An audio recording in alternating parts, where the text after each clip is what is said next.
Hey. If you're ready to get started on the next phase, let me explain.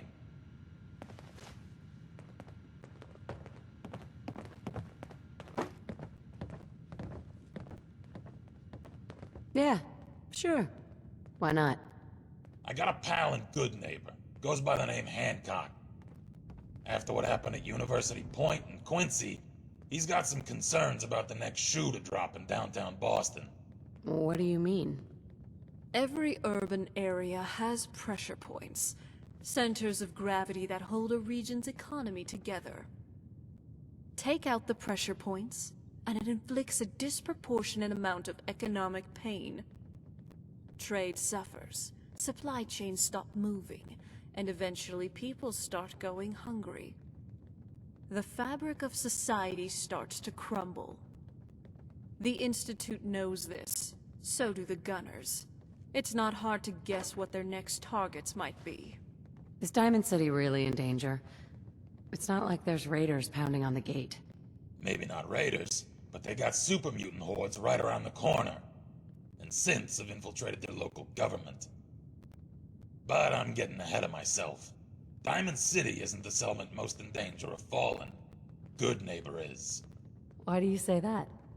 You mean besides the elevated sniper perches surrounding the town, and the relative ease of blockading the entrance so no food or supplies can get in or out? Yeah. Obviously. It's like this.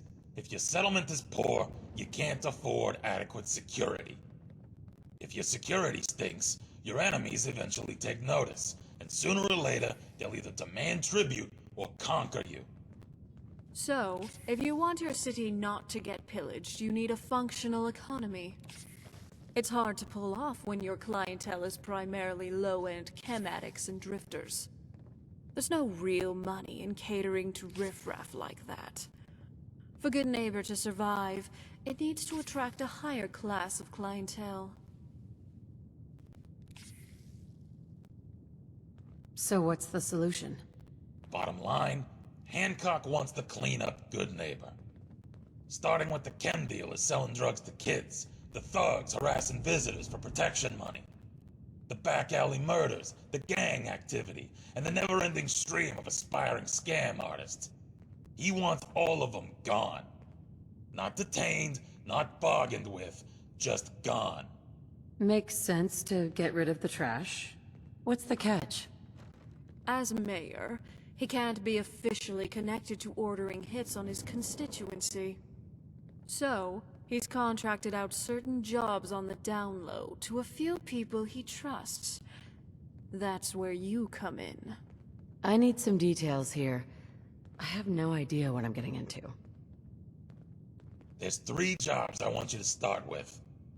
First job is to entrap an old ghoul who's been trying to rip off Hancock. Second one is to eliminate a Triggerman gang infesting the town's warehouses.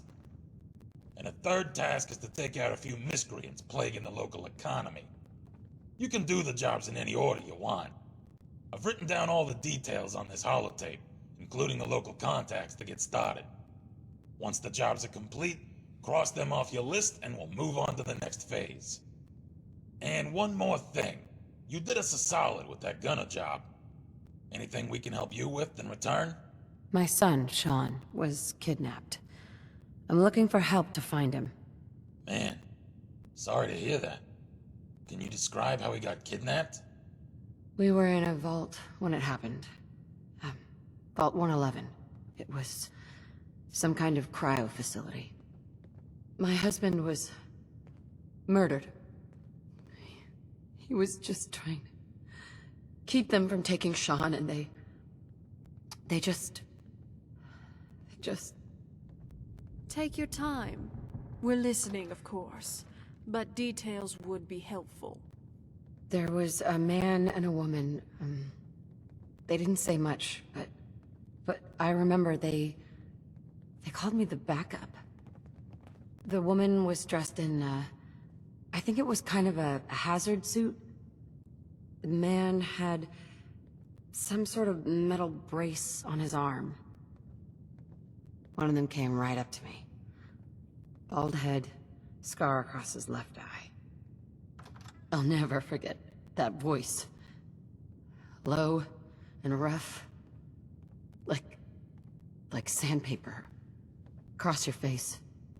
You didn't happen to get a name, did you?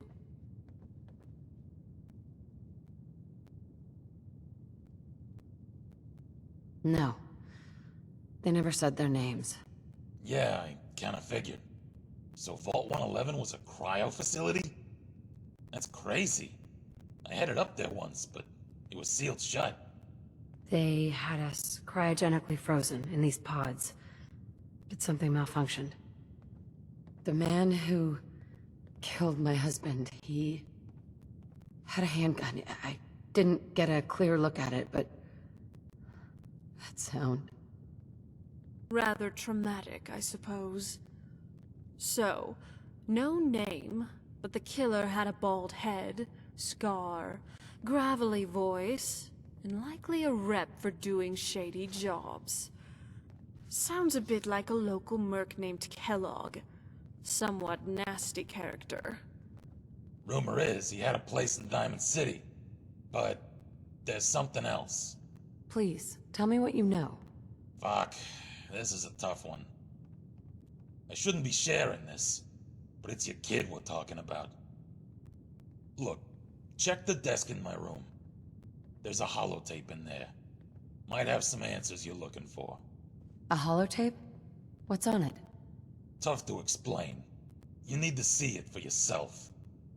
But the gist is, back in Quincy, when Stella's mom was bleeding out in my arms, the last thing she told me was to pull a holotape out of her cargo pants pocket. Not the type of thing you expect to hear in someone's dying words. I asked her why, but didn't get an answer. She just whispered to show it to Stella when she was old enough. And just like that, she was gone. Took a while before I could bring myself to read what was on the tape. Part of me wishes I hadn't. I appreciate you telling me all of this. I know it's difficult. Just promise me that whatever happens, you don't mention a word of this to Stella. She doesn't know, and that's the way it's gotta stay for now.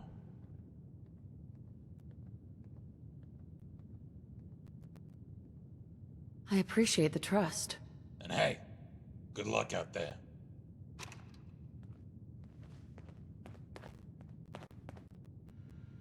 Most nights, I kind of just lie on my bed and close my eyes.